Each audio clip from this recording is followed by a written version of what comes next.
Vítam vás v mojom súhrne z technického sveta, čo sa udialo a čo ma zaujalo za mesiac január. V tomto mesiaci sa konal CES 2024 v Las Vegas, jeden z prvých technologických sviatkov, kde sa predstavujú tech novinky a vývoj v oblasti techniky vôbec. Tento veľtrh nastavuje tón pre rok, ukazuje smer, ktorým sa bude uberať technologický priemysel. Podľa videí, ktoré som videl, a článkov, ktoré som čítal, bolo na tomto veľtrhu zreteľné zameranie na umelú inteligenciu, AI. Zdalo sa, že všetky produkty majú nejakú formu umelej inteligencie. Dokonca sa na veľtrhu objavila aj inteligentná záchodová doska, ktorá sa dokáže sama vyčistiť vďaka UV svetlu a otvoriť sa bez dotyku rúk. Tento produkt má aj svoje LED svetlo. Viac sa môžete dočítať o tomto produkte na Žive.sk. Poďme ďalej od tohto divného produktu k niečomu zaujímavejšiemu produktu od VHead.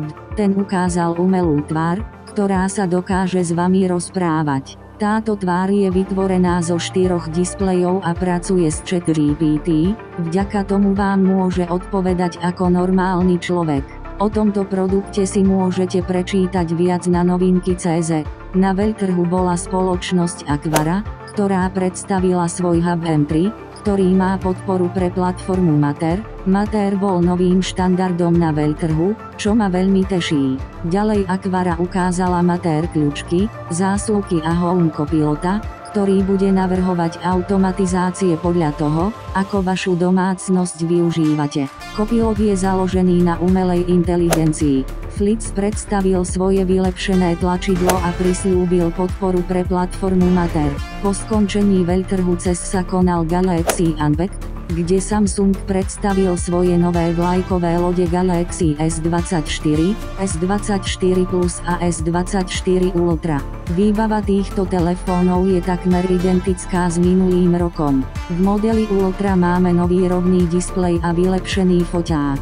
Najvýznamnejšou inováciou však je v systéme AI, ktorý dokáže prekladať simultánnu komunikáciu v cudzom jazyku. Zatiaľ tu však nie je dostupné pre slovenčinu. Taktiež dokáže počúvať a prepisovať hovorené slovo do textu a vie rozpoznávať osoby. Takže viete, kto kedy rozprával. Niektoré funkcie AI sú vykonávané na serveroch Samsungu mimo telefónu.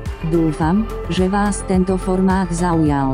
Budem rád, keď mi napíšete, čo vás zaujalo tento mesiac. Teším sa na budúce, ahoj.